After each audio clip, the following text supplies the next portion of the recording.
hour. So I want to thank everybody in the room and online for joining us today for our first of 3 webinars. These are pre-meeting webinars that lead up to our AIM conference, which is going to be June 24th and 25th this year. We'll talk more about that AIM conference in my introduction to this section, but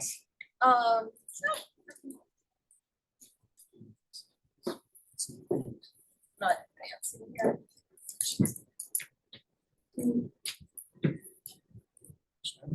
Yeah, okay, I'm sorry, I'm locked up. Apologize right off the bat, having some technical issues. Right here. Okay, so we'll do, I'll do an introduction and talk a little bit about the AIM conference and how you can use these pre-meeting webinars to prepare yourself for the AIM conference. Then we are going to go into a mission brief by the 59th Medical Wing, and then we're going to end out the day with a mission brief from the U.S. Army Institute for Surgical Research. So we'll have a little bit of time at the end for Q&A before we go through closing, but please feel free to put your questions in chat. We are monitoring the chat. So if you have questions, please put them in chat. We'll read them out. If you're in the room and have a question, raise your hand. We'll be happy to answer them. Okay, so the AIM conference for the first time this year is going to bring together the Military Medical Industry Day, which is our typical Velocity City of San Antonio sponsored conference, with the SURF conference, which is organized by UT Health and UTSA. Which is a research conference with a number of military and academic researchers discussing some and presenting their research in very important fields associated with the military, along with Bear Bio. So we have a large 2-day conference. We're expecting over 400 participants. Each of these conferences alone usually bring in over 300 participants. So we expect 2 full days of research presentations, podium talks, along with educational seminars on how to work with the military, what the military requirements are for medical products, and lots of networking. So we are really excited about this conference at the end of June.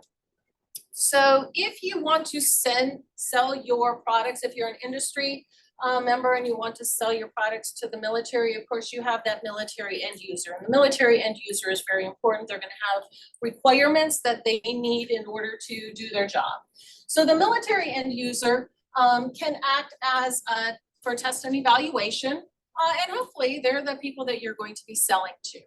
But don't forget about the importance of the laboratories. We have the Tri-Services laboratories here in San Antonio, the 59th Medical Wing, the U.S. Army Institute for Surgical Research, as well as the Naval Medical Research Unit, which are very important laboratories for developing products and also testing products. So working with the laboratories, you can understand what the requirements are, they can assist you with development, and they can start with this verification and validation process, which is very important before you go to the military end users. So end users are going to require that that technology is verified and validated before they get it. So working with the laboratory can help you get to that military end user. So this conference brings together industry, military, and the research, the academic research and the military research labs to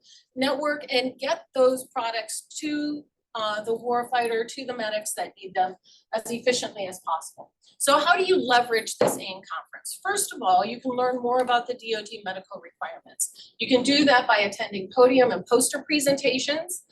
We have 12 one-hour podium presentations. They run simultaneously, so in 3-hour blocks.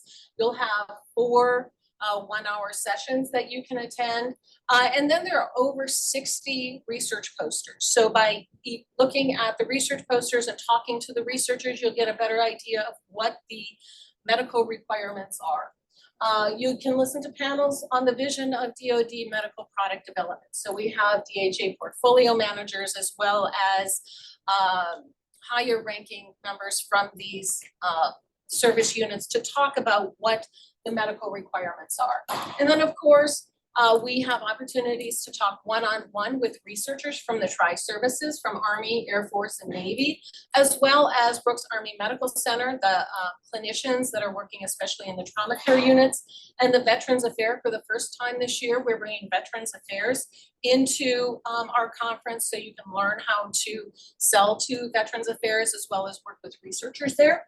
So we have opportunities to sign up for a 10-minute one-on-one pitch session with SMEs or subject matter experts from the service units in order to discuss your technology, discuss your research priorities, and see how they fit in with the military research priorities. The sign up for these 10-minute slots are on the day of the meeting. So get there early. There'll be additional information forthcoming about how you sign up for those if you're interested in doing that. Just want to show you what these one-on-one session topic areas are. We have a number of topic areas. If you are doing research in this area or you have a product that is addresses a challenge in one of these areas, this is a good opportunity for you to talk to the appropriate SMEs and discuss how your product can help fill their need or research. Also, you get to learn how to collaborate, how you work with the military. So you get to learn how to collaborate with researchers for product development and all sorts of contracting mechanisms that allow you to do that legally, whether it's a CRADA or an MOU or some other cooperative research agreement. You'll also learn how to sell to DHA and the VA. So there are catalogs, electronic catalogs that you can get into, and we'll provide information on how to do that. And it also allows you to find end users for your medical products, which is, you know, that very tip of the triangle. We'll have sessions on how to fund your research and product development.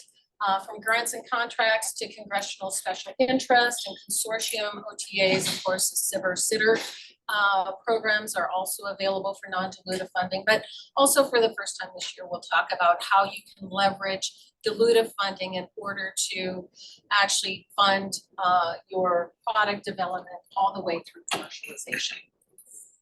This session also allows you to see innovative dual-use technologies. So see what everybody else is doing if you're a military personnel and you're especially an end user researcher. Let you see what's out there and what people are working on. And of course, networking. Everybody wants to network. We have plenty of opportunity for networking. We have long lunch hours and we have 2 receptions after each day, one after you know, the first and second days, that allow plenty of opportunities for networking. So if you have not registered, you can register for the AIM conference here. You can scan this code, or you can go to the Velocity website. I also want to make a pitch for the Bear Bio Pitch Competition. If you're a small company that's developing dual-use technology, Bear Bio Pitch Competition provides $100,000 in cash prizes. The first prize is $75,000 and then $15,000 and $10,000 for third prize.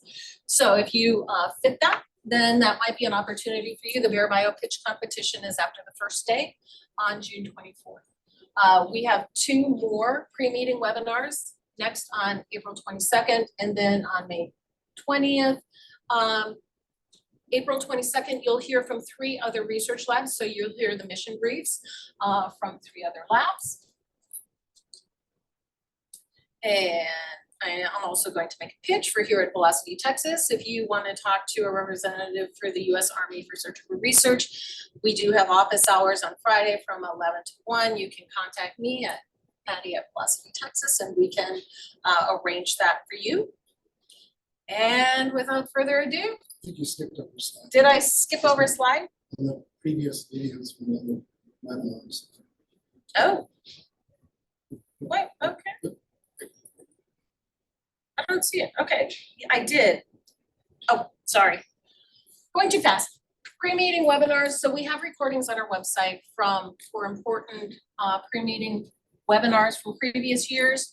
from 2023 and 2022. So check those out. Very interesting topics. I want to. Thank you. Big deal about those videos is that information is very valid, and we're not repeating that information again this year because you can always go back and check your resources from the last couple of sessions. And we had some great interactions and great inputs from a lot of people. So I would highly recommend it as a preparatory, because this whole, I'm going to stop before I jump into the 59th Medical Wing, and I'm Scott Walter with the 59th Medical Wing, and I'm in charge. I'm the director of tech transfer and tech transition, but you can see I'm not Lieutenant Colonel White. She had to go out to California on a last minute assignment for this week. So she apologizes. And Dr. Niemeyer is also preoccupied. So you're going to get me, but you're going to get a lot of good information.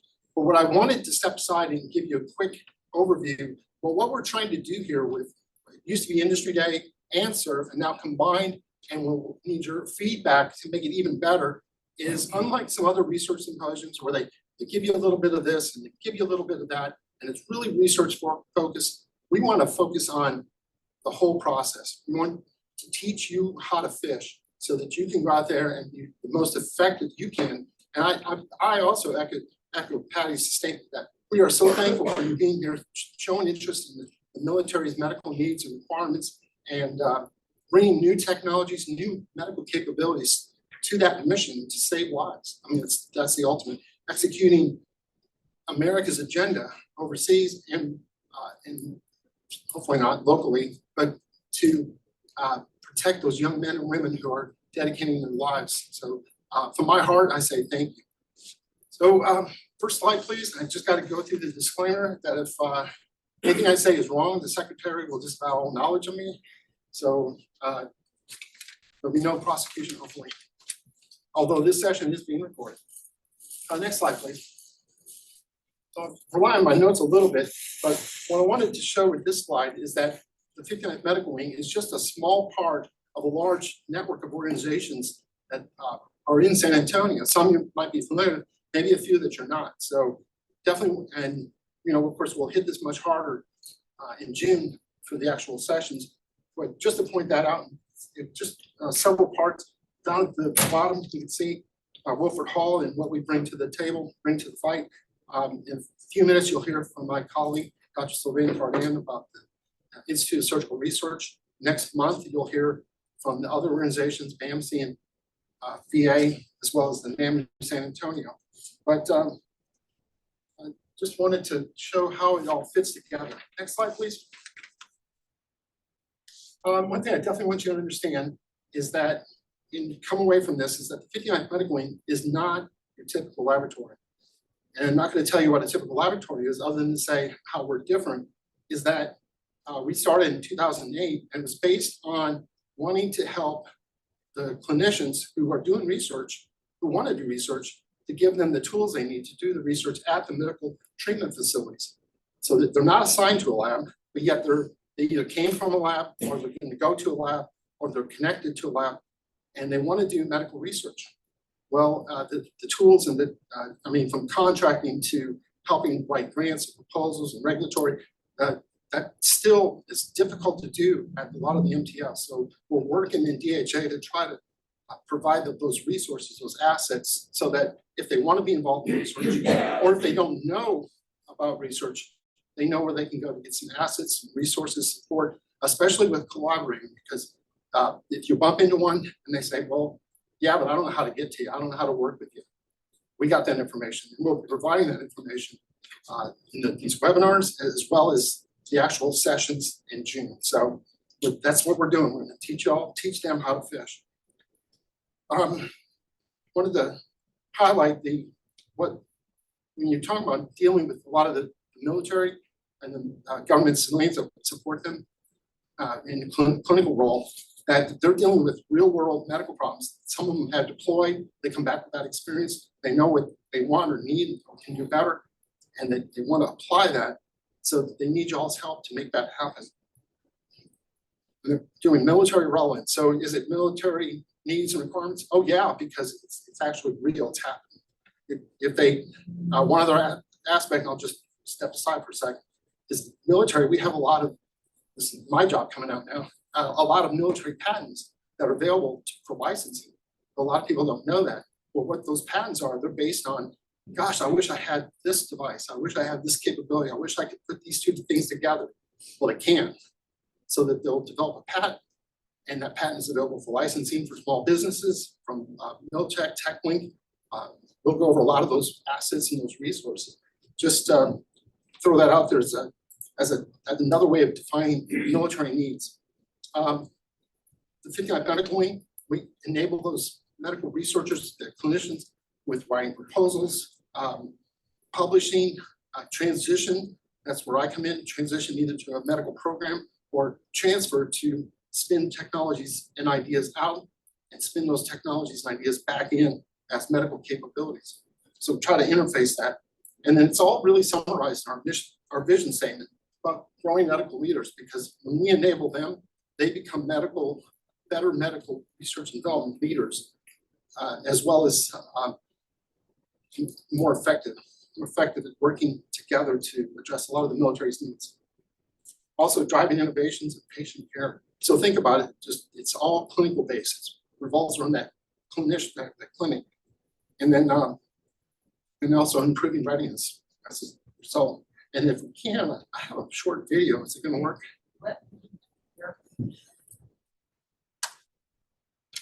Right, folks. You can sing a song. Yeah. I think. Oh, Canada. Yeah. Yeah. And if you're online, you can't see the video. The video will be out hopefully in a month or so. So fine. Oh. Best laid plans. Yeah. Well, give it a second. If you can, I'll Okay, move on.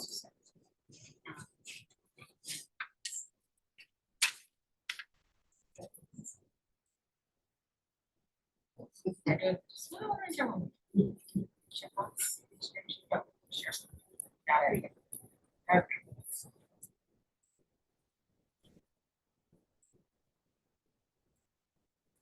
lab, in the field, or at the bedside, S&T is at the forefront of translational and clinical research in support of warfighter readiness and health and beneficiary care. We enable partnering with internal and external collaborators via technology transfer agreements to share cutting-edge training and research knowledge and capabilities.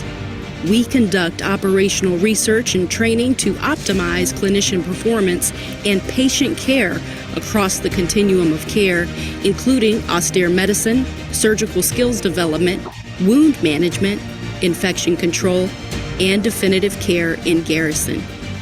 We support clinicians across all disciplines to generate and implement improvements in clinical care and medical readiness that are rooted in evidence-based practice, and through securing intellectual property via patents and licensing that bolster medical capability development.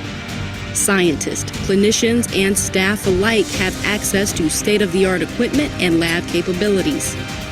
As leading military medical researchers and practitioners, we support the development of mission-related products that meet military and commercial needs. Our commitment to growing medical leaders is evident in our efforts to support clinician scholarly activities and clinician researcher education and development. Our internal research cell provides an array of specialized support, from assistance with grant proposals, publications, and presentations, to research workshops, to statistical data analysis. Our knowledgeable project management, financial, and logistics teams provide expert guidance and support for efficient execution of research and training missions. With our many collaborations and growth of our capabilities, resources, and connections, the Office of Science and Technology is poised to serve as a readiness research hub for the Defense Health Agency within the Defense Health Network and San Antonio market. We are the 59th Medical Wing's Chief Scientist Office, Science and Technology Division, and we are committed to building the future of military medicine. You are awesome. Thank you. Sometimes it's 2 minutes before we started, she was working on it, so she pulled off a miracle. Next slide, please.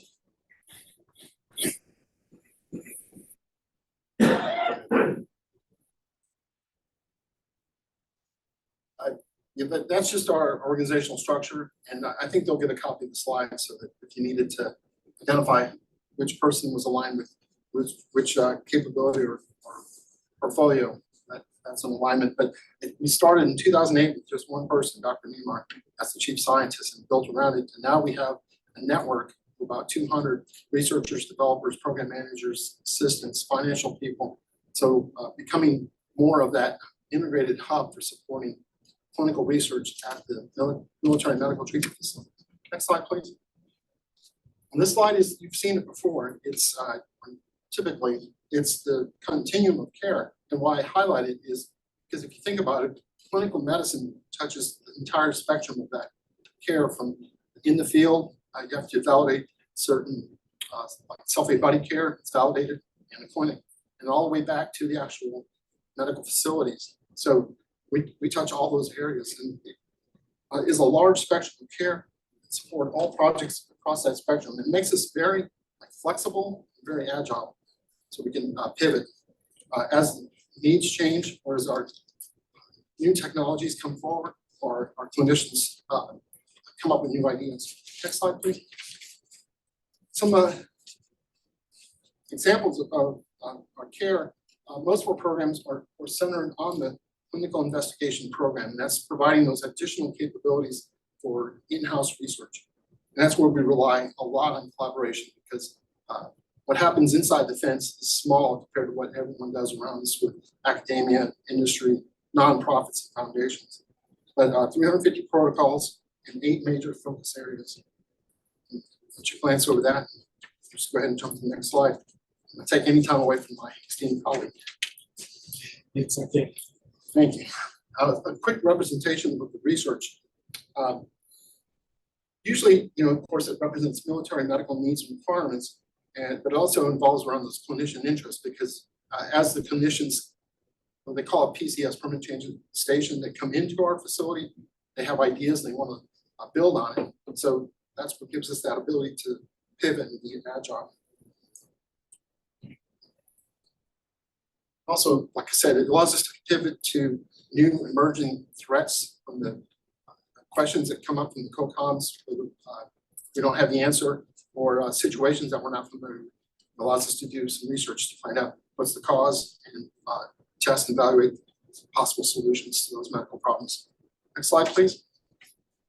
Of course, a lot of it has to do with, if you're going to teach someone to fish, you have to have classes, you have to do education and training. And we have 4, I'm sorry.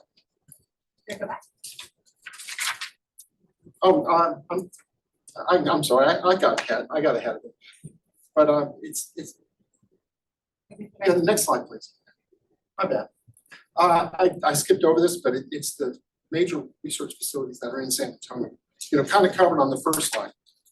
This is more military based, or military labs that support military research. Next slide, please. And that's the education training I want to highlight.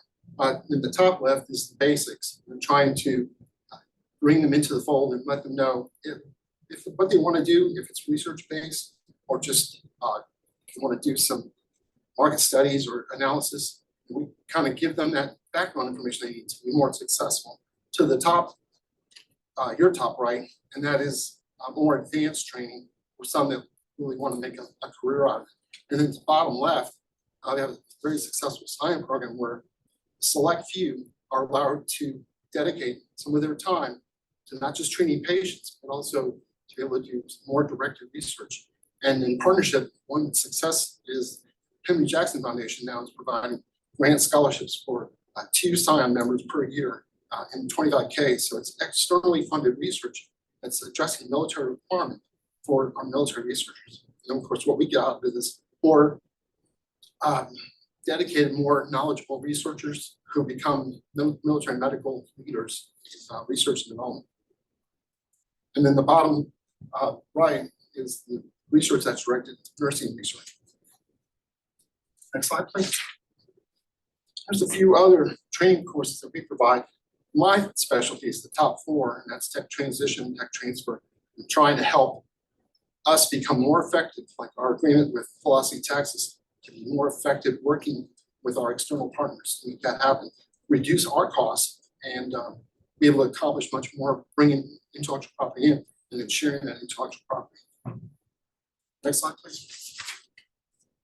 In some of our major programs, I just wanted, since we have some dental folks in the room, highlight some of the research that's occurring with the DIRCs, the dental research and consultation services, and all the support we provide them.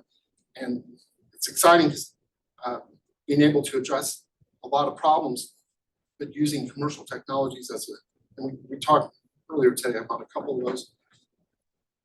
Nursing research mentioned, and then here's my area, tech transfer. So, but also highlight with DIRCs, I have a testing and evaluation capability that I saw a few months ago when I toured the facility. It's very impressive. Materials testing and being able to work with industry to bring those in and give us more insight on, does this material or does this product help us? And next slide I'm going to skip over because my esteemed colleague's going to handle that one. But just to highlight, this is such a tremendous capability that we have here that we need to utilize and build on.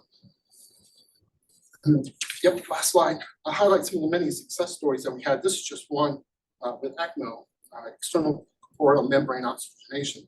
And just if you glance on the left, starting back in September 2010, somebody had an idea. We were able to take it out, build on it. We didn't do it alone. It was a cooperation, collaborative agreement, and building that from a lot of good research to where there's several commercial technologies that are available right now. And importantly, they saved over 300 lives. That's very impactful, especially to the families of those members. So wrapping it up, wanted to, next slide please, highlight some of the areas, ways that you can work with the 59th Medical Wing. And one of the best ones, what you're doing right here today, is getting involved, participating. Several military members in the room. I saw it when I came in, there's a lot of networking already happening, but it's the whole goal. What we're trying to do is collaboration. If nothing else, seeing you all talk, find ways to work together, whether it's industry and industry, or industry and external partner, military. These collaborations just reduce risk, reduce costs, get the product or idea out to the field much faster, which saves lives. I mean, just very impressive. The other way, so some of the ways, being able to go online and check out our webpage, and we have a way, email in, I mean, everybody has it, but organizational email inbox, a phone number, that's good, but we also have the ability that you can submit proposals online. Now, we do a lot of work with AppWorks, SBIRs and STTRs. I'm working with Velocity Texas to educate that, but the automated process now makes it a lot easier for us to evaluate technologies and give the submitter feedback, whether it's meeting needs or this could be improved when we need more information and establish some of those partnerships. But I definitely want to highlight, and I'm going to get some water right after this, I promise, is getting out there, pressing the flesh.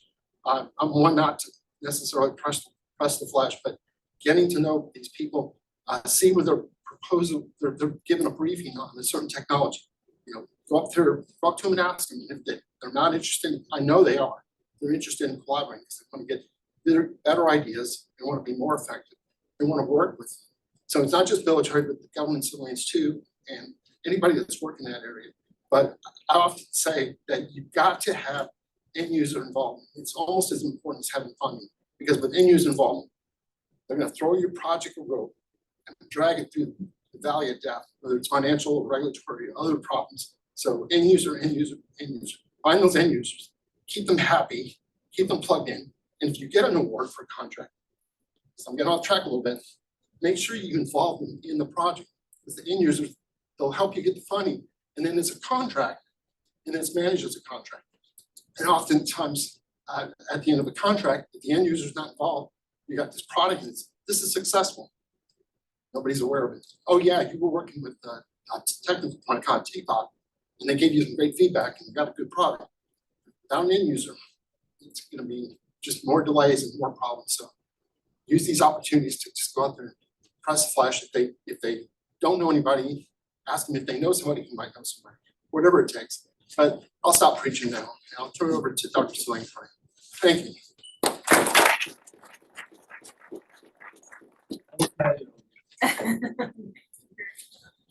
I'm gonna bring up your slides.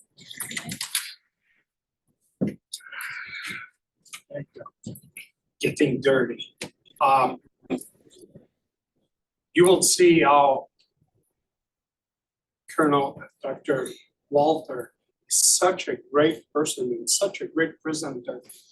When this is the people online, when Scott was presenting, there was 175. And now I'm coming here and dropped 29. That's what's all about. And you know, when we talk in this generation today, where more and more of no can do attitude, you know, when you get to do work with different people. One of the things I've known Dr. Walter for so long, you cannot have a more can do attitude than Dr. Walter. It is always a pleasure and an honor to follow you. Okay, so my name is Sylvain Cardin. I'm the Director of Research and the Chief Scientific Officer of United States Army Institute of Surgical Research, also known as ISR. It's not a mistake. Yes, if you go in the previous video, like we talked here, I was here 2 years ago, I think, presenting on behalf of Naval Medical Research Unit, San Antonio. Well, I checked. I've been in the seat now for 1 month. It's a big seat, but thank God I have a huge butt, so I can fill this seat. Okay, one of the things is there's a lot of things we can talk, and yes, we'll stick to the slide. And you know, from Dr. Gippard and Dr. Walter, yes, the end user are very important, and we need to involve them. One of the things that I want to remind people that all those DoD grants and our work, you have a better chance to be funded if you are partnering with one of the research labs. I'm not telling you that ISR is better because you have the 59, you have NAMRUS and things, but it is important that you partner with the military lab. And sometimes, yes, Dr. Walter is here, I'm here. It seems easy to make work with end user. It's not that easy to make the connection. That's why we are here. You come to us, we apply, and in those grants, you have transitioning plan, you have who are you planning to use as end user, and this is where we can help. So there's things, yes, you can do it on your own. Some people are very successful, but if you partner with a military lab, you have a better chance to get the grant. I will go even farther. You have a better chance if on your grant you have ISR, NAMRU, and 59 in collaboration. That's very important. Okay, so today you should invite me for a full hour of research. I'll go very quickly, but ISR have so much product and so much research that 25 minutes will not do justice. So I'll try to get through it. And the agenda today, I was about to speak French, which would not be very useful. We'll see the overview of the Institute of Surgical Research. Sometime to know an institute is good to look at the past very quickly. I will kind of reframe a little bit the new challenge we're encountering based on a large-scale operation, combat operation, and multi-domain operation. This is a new paradigm that we have to face and change a little bit our focus in terms of doing combat casualty care. The next one, I will tell you how do we try to address those, and the last one will conclude and look how we can work together. Our mission, the mission of ISR, is optimizing combat casualty care. And the vision is to be the world's premier research organization delivering a transformative advance in combat casualty care. And I'll talk a little bit later on this, but medical research advanced to a very slow pace. And at this moment, because the change in combat operation have changed so radically that the only way that we will make a lot of advance is by doing transformative research and disruptive research, which I will, hopefully I'll show you how to achieve this. Next slide.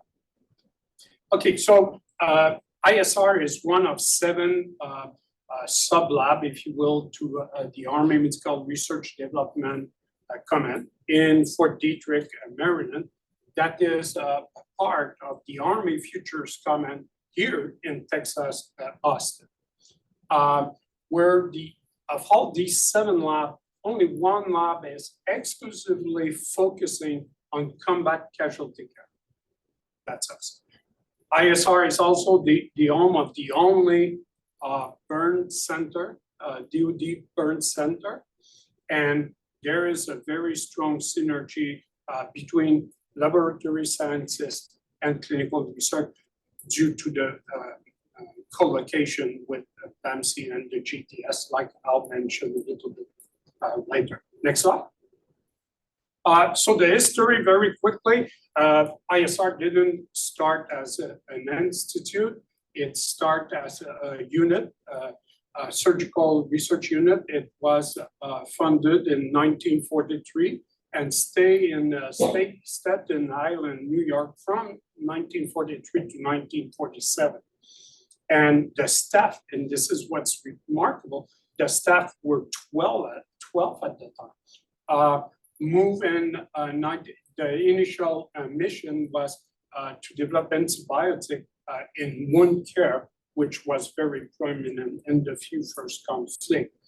In 1947, it moved to Brooke Army Medical Center, and their focus was more on innovative surgical technique. In 1949, after the atomic bomb were dropped, it became very clear that thermal injury will become very prominent in the future combat. So they kind of pivot a little bit more on thermal injury.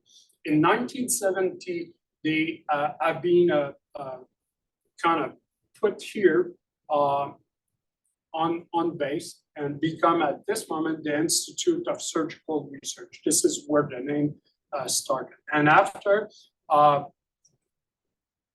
as we're talking today, there's it has been where it is here, co-located with BAMC. And at this moment, this is the other thing, our staff is around 700 people. And now our mission is the full spectrum of combat casualty. Next slide. There's 2 main directorates at the ISR. The first one is the Research Directorate, which is led by me. And the second one is the Burn Center, which is led by a retired Colonel Cancer. Next slide. So the Research Directorate basically conduct research to develop knowledge and material product that will improve the delivery of medical care in the battlefield. Although you will see, we will talk a lot about military research, military combat care. However, all the product we're trying to develop or the research have an application in the civilian market. That's the only way you can go forward. And I think Dr. Walter has been a very strong proponent of this. We will not work on something that is, we do, but for everything we deliver, it has to have a civilian market kind of development. We have refocused and redistribute our effort on 5 combat casualty care teams because of the refocus in war, the large combat operation, and all the new way we will do, we'll have to do combat casualty care.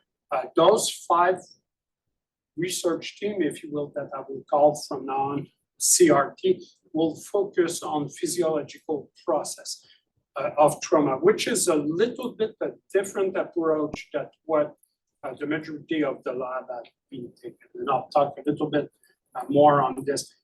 One of the things that is important, the joint trauma system that record all the combat casualty care is co-located with ISR. So it is very easy to talk and do prospective and transfer what we're doing in terms of research.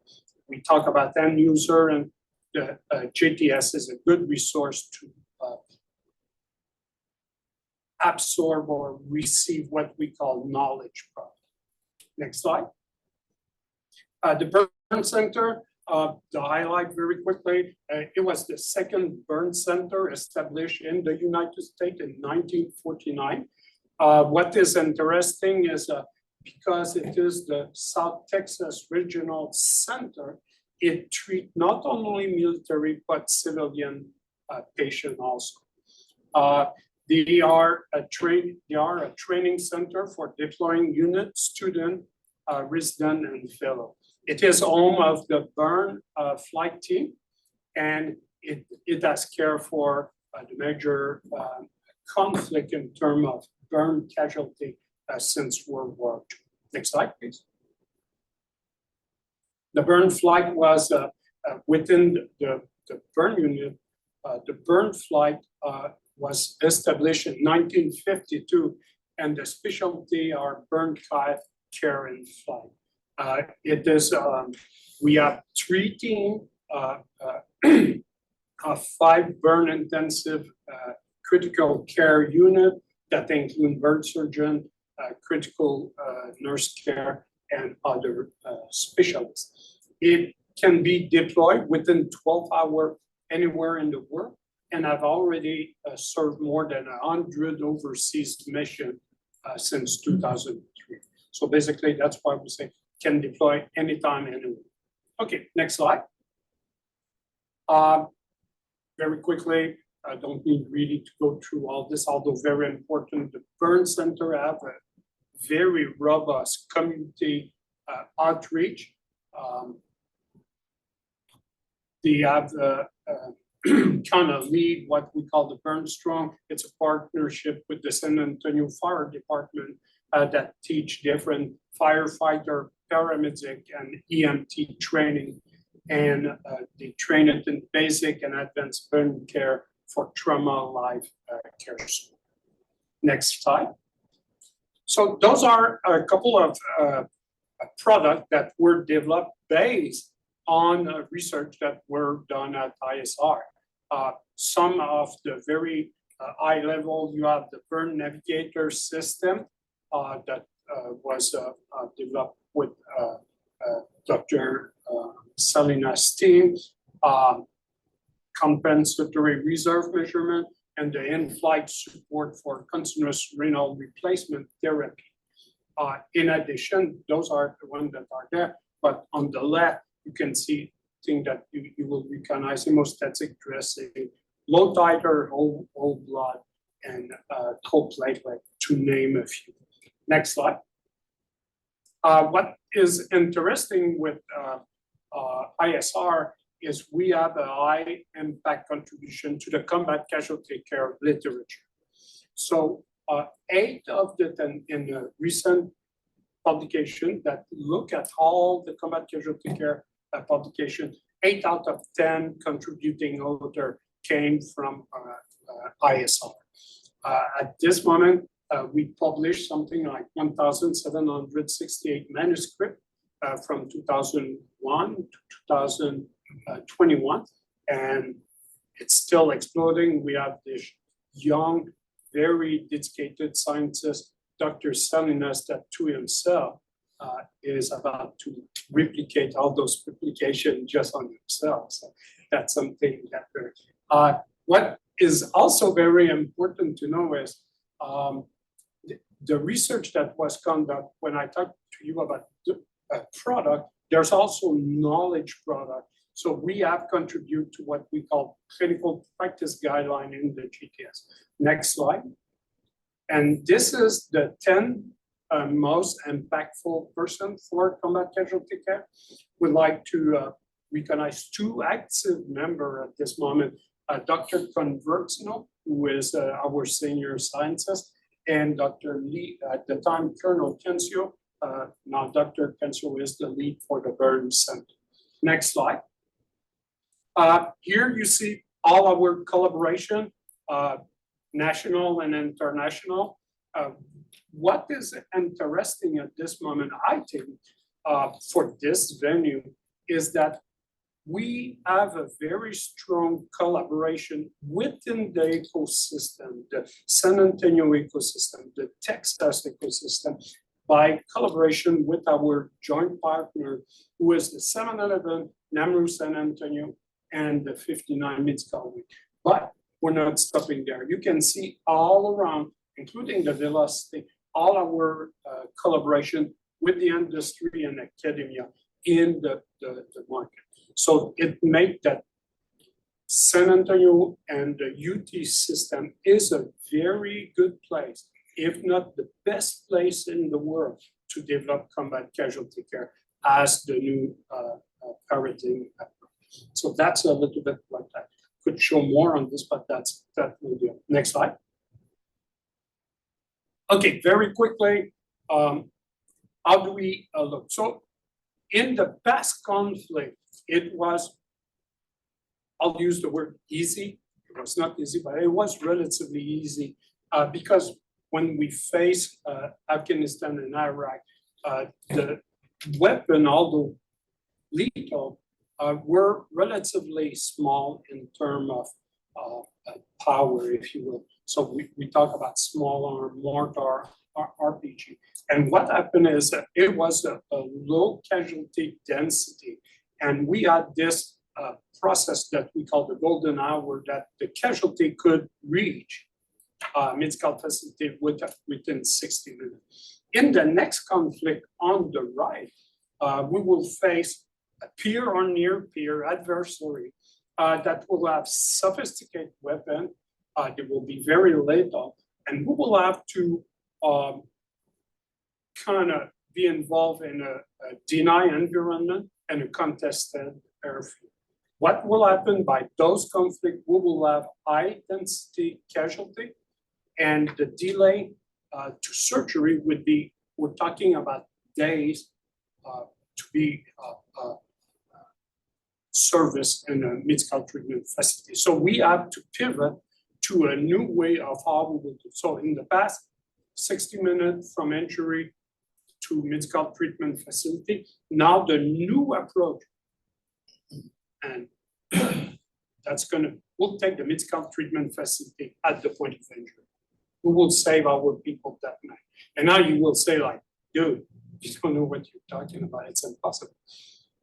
The reason I think it will be possible is we switch the way we look at injury. Next slide.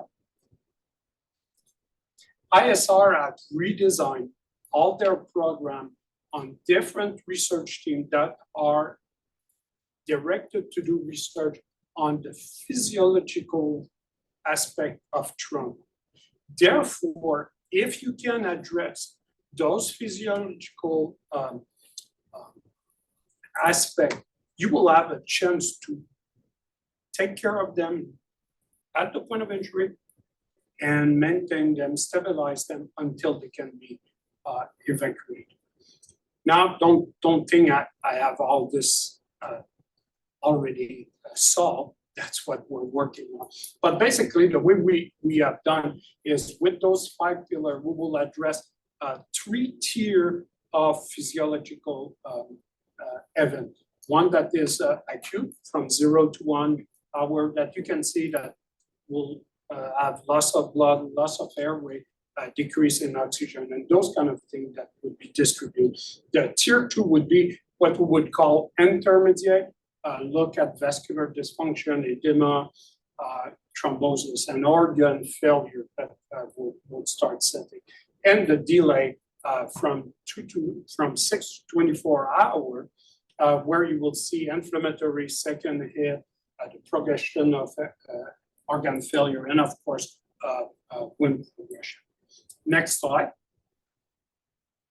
So at this moment, how do we look at this? Is all of these 5 pillars address kind of a clinical problem in the face of the new conflict. So basically what we look is every pillar will address some part. The first pillar, for instance, will look at inadequate blood supply. We'll look at shock, those kind of things. The second one, non-compressible hemorrhage, endotheliopathy, and those kind of physiologic mechanism. The pillar 3 will look at heart, blast, lung injury, and automation, which we'll talk a little bit later, that those new conflicts will call for automation, decision support, and we have the guy who will solve all this, and Dr. Salinas. Number 4, the 4th pillar will look at wound care, and the last one would be pre-hospital pain management and post-operative.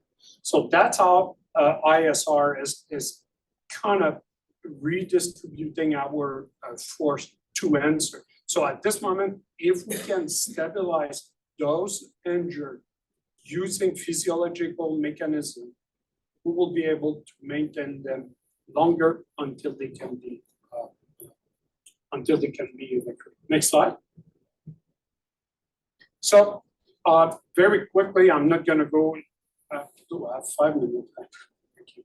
So pillar number 1, which is led by Dr. Melidio, look at anti-shock drug delivery of next generation transport container that can be delivered by drone and those kind of things.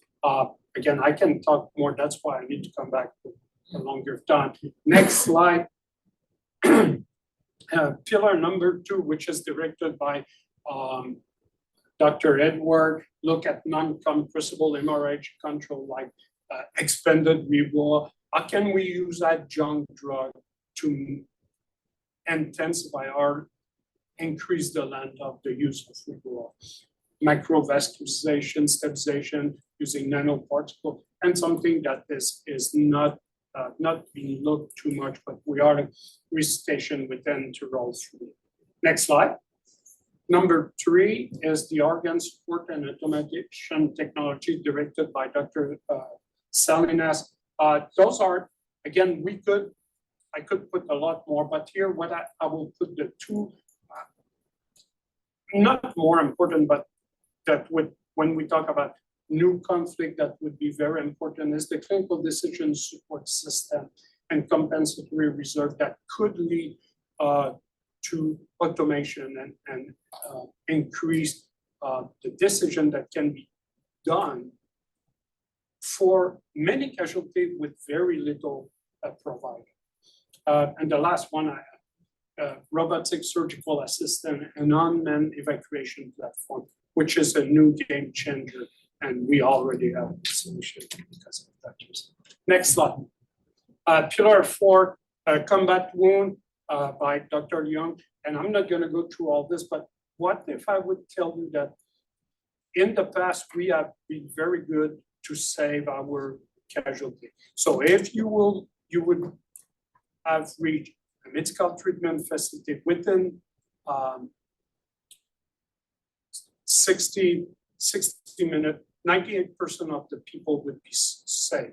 However, one thing we did not do well is decrease what we call the burden of survivorship. Is how many people have we saved that had trouble later? Well, wound care is one of them. If you take care, if you have active bandage that you can put that will decrease this, that would be something that is looking this way. And the last one, very apropos, next slide. The last one, very apropos, is pain and sensory trauma. At this moment, how do we assess the pain and develop new compound. We know that there is a opioid problem at this moment. Well, the number 4 combination of non-opiate therapy for acute and long-term pain would also be a game changer in this. And they also do research in ocular and acoustic injury. Next slide. There you go. So you have it. This is the, at this moment, I have persuade or convince you that the anticipate future battlefield will pose new challenge for combat casualty care. Therefore, think a little bit different. I hope I have shown you that the new 5 pillar of the organization that direct their effort on physiology of trauma is a better way to look at the problem. Of course, I show 5 pillar. They look like they're styled. They're not. They're very, very well integrated. And the last one, our goal is to transforming the casualty care in the future the same way as we have done in the last 20 years. Although I was not at the institute, but I was funding a lot of projects there from Fort Detrick and the joint program. Next slide. Thank you so much. I really appreciate it. And one thing very quick, you could do all those complicated way to join. How do you do business with us? You send me an email. I'll connect you with the people you should. Simple entrance. We'll put you with, but I'm talking for myself. You know, the other app, all sophisticated. We're like, call me, I'll defer to Dr. Sutton as to that give us, that's what we do. Like, we will take care of you for sure. Thank you so much. Thank you. Dr. Walter, at this point, we have about 5 minutes for questions. Caitlin, do we have questions online? I have a question. The 5 pillars that you just outlined, is that adopted by MRDC, and is that going to influence their calls for research, funding, and proposals coming out of MRDC? That's a very good question. And this is, I want to say, not the problem, but they are adopted. They have been approved by MRDC, but they will not change at this moment.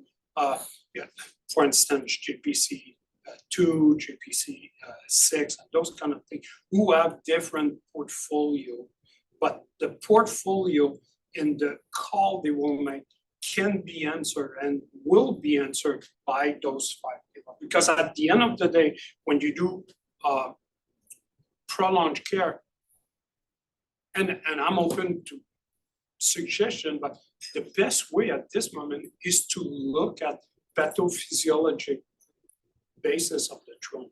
So when they will do program announcement, they will say, we want to improve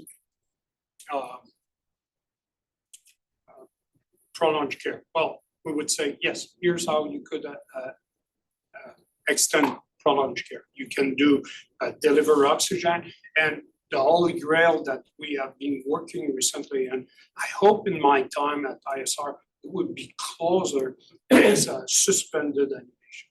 What if I tell you that we could give a drug that would, like the people, not the people, hopefully no people, but animal that do hibernation, that they stay there, their cellular demand is so low that even though they don't eat, they can survive. So how, if we could develop this, and that's taking care of the physiology of trauma. So that would be a new game changer. I hope that I will be able to deliver this. Maybe I'm dreaming, but it's like, that's how life is built on Trinidad. I would have never think that one day I would be the director of research of ISR. Yes. One question. Do you have personnel in your staff that are able to review some of the proposals coming in to help influence them? So the answer is yes. However, their time is directed, is very, so what we could, but again, I think that the good future would be, we can review them, but we can even offer you partnership. Not to take your invention, but to help you succeed, to help you write the proposal in the right way. And as Dr. Walter mentioned, when we talk about tests and evaluation, that we have this, and I say we because we're here, but very strongly, Namru San Antonio is on the line, Commander Warner, who have stepped for me recently. Namru San Antonio is a great place to go, but again, we can help you partner with all three labs, maximize your return on it. Yes. So to kind of caveat on that, from coming down here for about the last year and a half, I think we've been. One thing noticed about like all the companies that kind of come through here, and when applying for funding or so related to military solicitations and stuff, is the military relevance, right? Like a lot of times, you know, if you haven't served in the military or haven't like been in a lot of these meetings, be able to frame the way that your product can be a benefit to the military is sometimes hard to do, right? Because you're looking at the lens that you're coming at it from a perspective that you know your product, right? But that's not always exactly what the military is looking for. But there could be a slightly different application where your technology or product can fit in.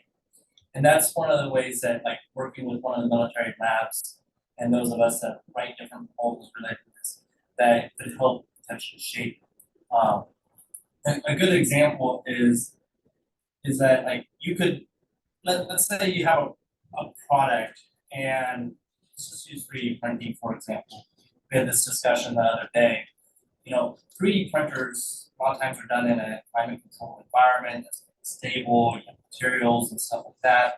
But from a military perspective, you know, when we're looking 20 years out in the future battlefield, can we move a product or a 3D printer to the Arctic and then use that same 3D printer and capability in a hot, humid environment? Can we sling load it on it underneath a helicopter, drop it from a C-130 aircraft? Can we do those type of things?